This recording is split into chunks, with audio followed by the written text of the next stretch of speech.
You know how when you leave your house for a long trip, you lock the front door, you activate the security system, and you just feel this sense of relief? Right. It's the ultimate logical defense mechanism. You're securing your assets against external threats. Exactly. You did the rational thing. And for a while, that system works flawlessly. But I mean, imagine if that state-of-the-art alarm system just suddenly developed a glitch. Oh, yeah. Like it just starts misfiring. Yes. Imagine if, like, every single time a stray leaf blew past the living room window or a delivery truck rumbled down the street a block away, the siren started blaring at full volume. That would be a nightmare. Right. The heavy metal security shutters slam down, the alarm company dispatches the police, your phone is buzzing with alerts, and then the alarm just never turns off. Living inside that house would become entirely unsustainable. I mean, you would be trapped in this constant high alert state of siege, just expending massive amounts of energy defending yourself against, well, against absolutely nothing. And that exhausting, hypervigilant, blaring alarm system is exactly what is happening inside your own body when you are dealing with chronic muscle tension. It really is a perfect analogy. So welcome to today's deep dive. We are thrilled you're joining us because today we are going to completely dismantle and rebuild how you think about those stubborn knots in your shoulders. Yeah, and it requires a profound shift in perspective. Mm, We're just so conditioned to view our bodies as simple mechanical machines. yeah. But the biological reality of how we hold on to stress is far more complex and honestly just much more fascinating. Our mission today is to explore a really highly analytical paper. It's titled, Why Does Internal Tension Disappear? The Real Reason Acupressure Mats May Help the Body Relax. It's a great piece of research. It is. But before we go any further, let me just stop you right there. This deep dive is absolutely not about like magic pressure points or ancient mysticism or aligning your chakras. Definitely not. We are utilizing the acupressure mat. Yeah. You know, those simple foam mats covered in thousands of sharp little plastic rosettes as a lens? We're using it to explore cutting-edge cognitive science, predictive processing, and the hidden mechanics of your nervous system. Right, because the ultimate goal of examining this source material is to isolate the actual neurological mechanism of relaxation. Yes, the real science. Exactly. We are looking for the structural pathway that allows us to effectively trick our brains into finally letting go of that chronic defensive tension that, honestly, we all carry around in our modern lives. And as always, I have a resident expert here to help us connect the dots between massive sensory input and the physical tension locked inside our muscles. I'm ready to get into it. Let's jump straight into the deep end. Yeah. Because before we can even begin to talk about how lying on a bed of plastic spikes helps you relax, the paper makes this really compelling case that we first have to completely redefine what bodily tension actually is. Yeah, the conventional wisdom we all grew up with is fundamentally flawed. I mean, we tend to think of bodily tension in a very localized, strictly mechanical way. Right, like I slept weird, my neck is stiff. Exactly. You wake up and think, my neck muscles are tense, therefore my neck is stiff. Mm. We treat muscle tone as if it is an inherent standalone property of the muscle tissue itself. Like a rubber band that lost its snap. Yes. We view a tight hamstring like a rubber band that has physically lost its elasticity just due to wear and tear. We assume the hardware itself is broken, like the muscle is the problem. But the source material completely inverts that logic. Muscle tension is rarely just a property of the muscle. Tension is actually an output. An output. Yeah, an output. It is a highly active, continuous signal generated by your central nervous system. Your brain is just constantly making predictions about your environment, your internal state, your past experiences, and most crucially, the potential for immediate danger. And that danger doesn't just mean a physical predator, right? Because the paper highlights that your nervous system could be reacting to the possibility of, say, falling on an icy sidewalk or a sudden drop in temperature. Or even emotional threats. Exactly, like the chronic ambient emotional stress of a toxic work environment. Your nervous system detects a threat of any kind, really, and it tightens your muscles to create a physical shield. And in the short term, that is a brilliant, highly adaptive evolutionary response. If you slip on a patch of ice, your muscles tense up in a fraction of a second to protect your spinal cord and your vital organs from the impact. Right, it saves your life. Exactly. The biological system functions perfectly. The malfunction happens when the original danger disappears, but the nervous system fails to register the change in environment. So you're telling me that my tight shoulders aren't broken machinery? They're essentially that glitchy car alarm we talked about, like My nervous system forgot to turn the siren off long after the burglar ran away? That is the exact dynamic. Because the nervous system is highly adaptable, it begins to treat that heightened defensive state as the new normal. Wow. The icy sidewalk is gone, the stressful meeting is over, but the brain continues to maintain that associated tension day in and day out. That continuous, unnecessary neurological output is the true driver of chronic internal tension. Okay. But if my muscles are just dutifully following orders from a panicked nervous system, how in the world does the body ever realize the threat is gone? That's the million-dollar question. Right. Because it can't just be a matter of time, otherwise chronic tension wouldn't exist in the first place. And clearly, reasoning with the shoulder knot doesn't work. I can't just tell my back to stop hurting. No amount of logic will convince a muscle to release.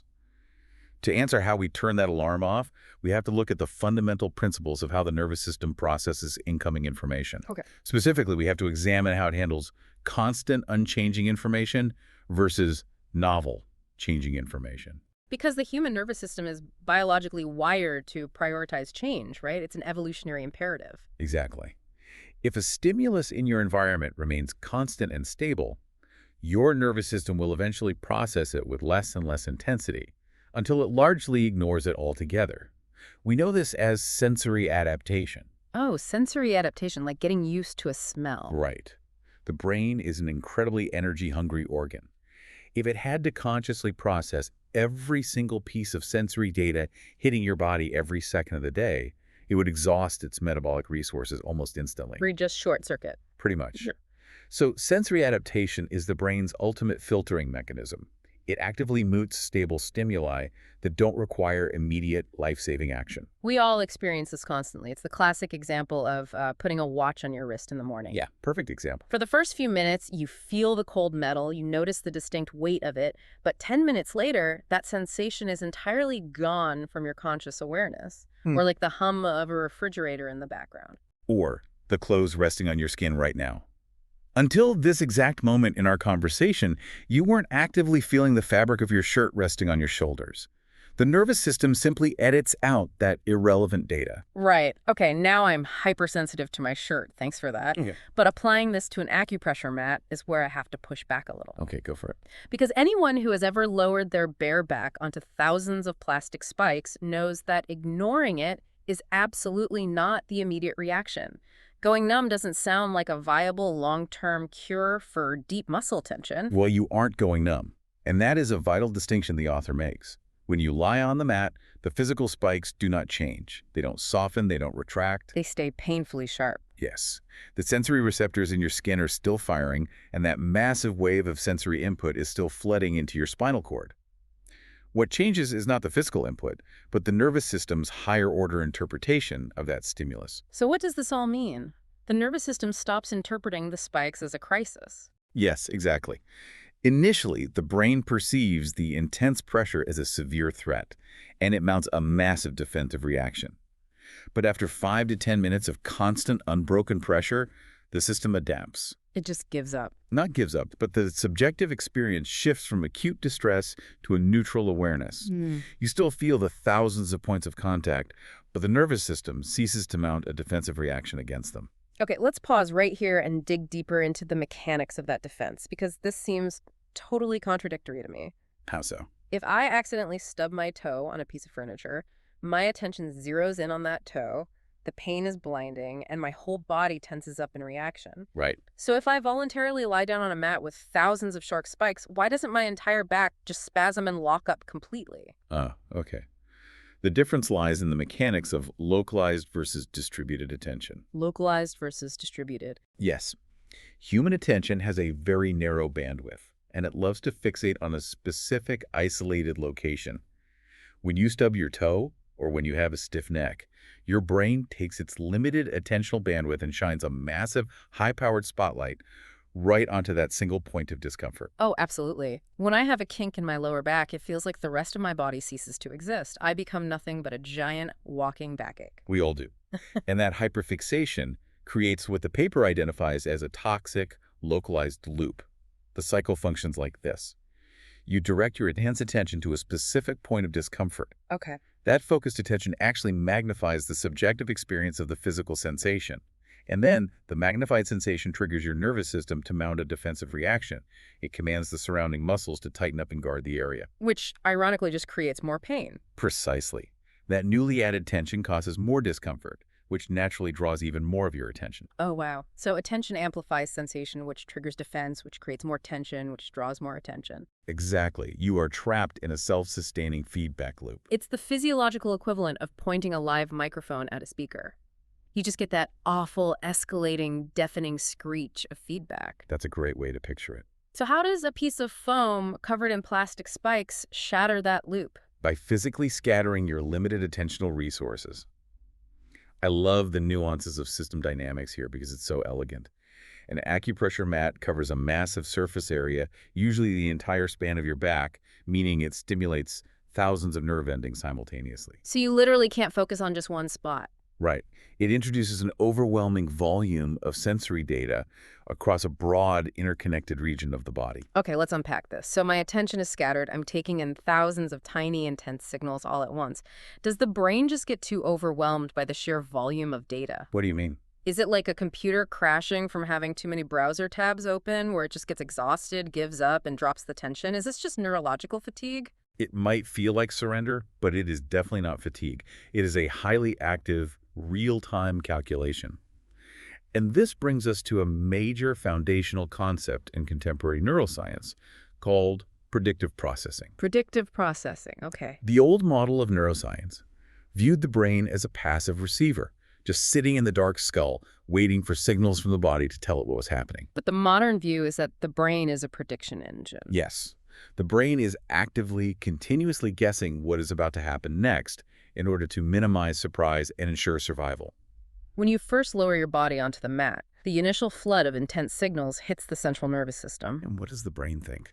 Based on all its evolutionary programming, the brain's immediate prediction is sharp objects, severe danger, tissue damage is imminent, shields up.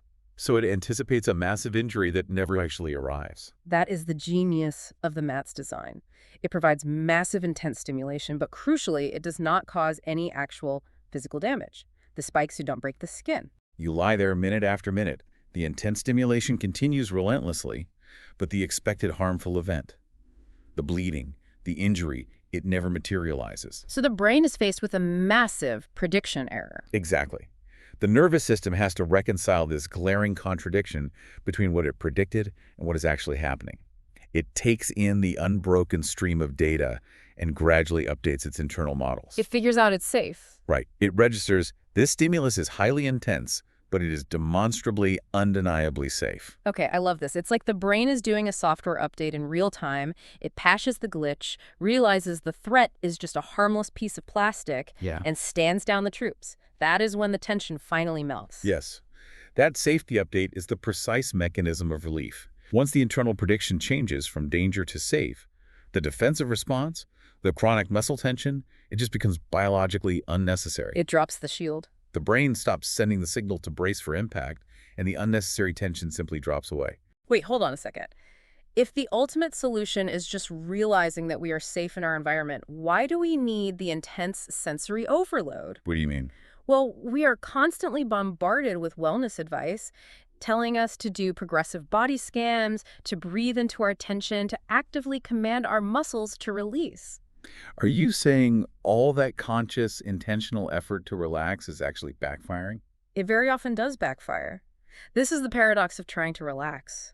Trying to force your body to let go of tension through sheer willpower introduces a whole new layer of cognitive load. Really? Think about it. Have you ever suffered from insomnia and tried to forcefully will yourself to fall asleep? Oh, it is the absolute worst. You lie there furious at yourself for being awake, you look at the clock, calculate how much sleep you're losing, and that anger just makes you incredibly alert. It is the exact same mechanism. The conscious instruction to relax paradoxically creates additional cognitive control. The act of relaxation becomes a performance metric. Oh, man. You start monitoring yourself. Am I relaxed yet? Is my jaw still tight? Am I breathing deeply enough?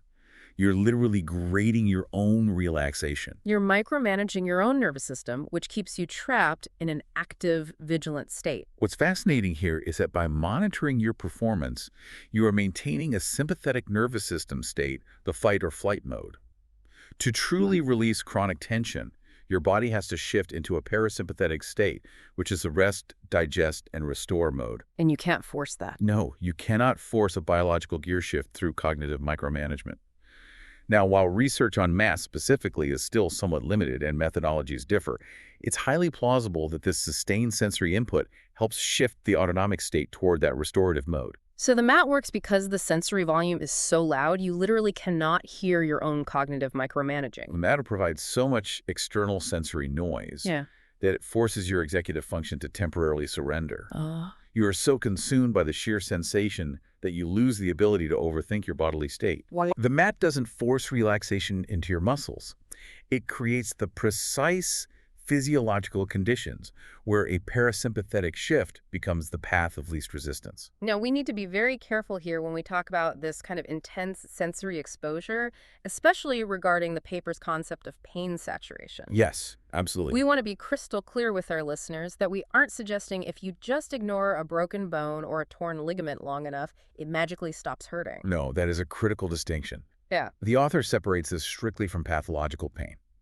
Severe pain caused by actual tissue damage, illness, or structural injury does not just fade away with exposure. Right. It remains highly distressing because the body is continually signaling a real ongoing crisis. So this is simulated danger, not actual damage. The acupressure mat only triggers this profound adaptation because the stimulation fits a very specific profile. It is uniform, it is distributed evenly across a massive surface area, and it occurs entirely without underlying tissue damage. Makes sense. Because it fits those strict criteria, it creates the ideal environment for what the paper calls brain cancellation. Meaning the physical stimulus of the spikes remains entirely present, but the excessive panicked cognitive reaction to it is completely canceled out by the brain. The alarm is finally shut off. And what happens next is truly remarkable. Because your nervous system is no longer frantically occupied with defending against the external stimulus of the spikes, a massive window of internal awareness opens up. Here's where it gets really interesting, because the paper mentions that people's subjective experience completely transforms at this stage. It really does. Once the brain cancels the panic, you suddenly start noticing deeper, subtle bodily sensations that were completely masked by the tension. You feel the subtle shifts in your internal pressure, the actual mechanical rhythm of your breathing, the heavy, grounding weight of your bones resting on the floor. And that chronic pre-existing internal tension, the holding patterns you unknowingly walked into the room with, finally has the neurological space to reorganize and dissolve. The core thesis here, the massive takeaway for our listeners, is that the mat isn't physically loosening your muscles the way a massage therapist physically needs muscle fibers. Not at all. It is doing something much more fundamental. It is permanently altering the relationship between your nervous system, your attentional bandwidth, and your bodily state. Let's map out that chain reaction clearly, because it is a brilliant synthesis of human physiology. Go for it. It begins with sustained, distributed sensory input. That massive input forces sensory adaptation. Adaptation forcibly reduces your attentional fixation on localized pain loops. Right. That reduction in localized attention allows the brain to update its predictive models. And finally, with the prediction updated from danger to safe, the central nervous system drops the internal defensive tension. It is a literal biological domino effect of relaxation, and I think just understanding why your body is tense is incredibly empowering. Oh, it changes everything. It fundamentally changes your relationship with your own discomfort. It is not your muscles failing you. It is not a sign that your body is broken. It is just your nervous system trying a little too hard to protect you, like an overzealous bodyguard. The bodyguard is just doing its job, but it is operating on outdated information. The mat serves as a profound tool to retrain that bodyguard. Retraining the brain. Yeah, repeatedly exposing yourself to that transition, moving from a state of acute physical tension to a state of complete neurological release functions as deep bodily learning. You are structurally training your nervous system to recognize, map, and reproduce that lower tension baseline. Which brings us to a really provocative final thought from the source text. The author points out that an acupressure mat is merely one physical pathway to this outcome. Just one of many. Right. But other long-standing practices like deep mindfulness meditation, very slow intentional movement therapies, or postural training actually converge on this exact same structural outcome. They are simply different doors into the exact same room. Whether it is through intense sensory input or deep meditative focus, they all fundamentally alter how the nervous system processes input and handles defensive responses. So here is a thought for you to mull over as you go about the rest of your day. We've spent this deep dive talking about physical spikes and physical muscle tension.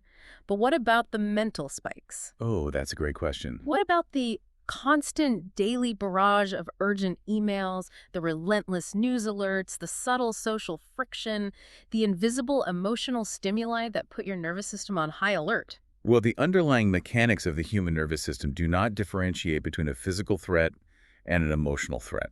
The biological cascade is identical. If a simple physical mat can literally train your nervous system to update its safety predictions and stop reacting to a false physical alarm, how might you apply this exact mechanism to your mind? Right. Could you harness this principle of distributed attention to unlearn the chronic emotional tension you're holding on to long after a stressful event has passed? It is a profound application of the theory.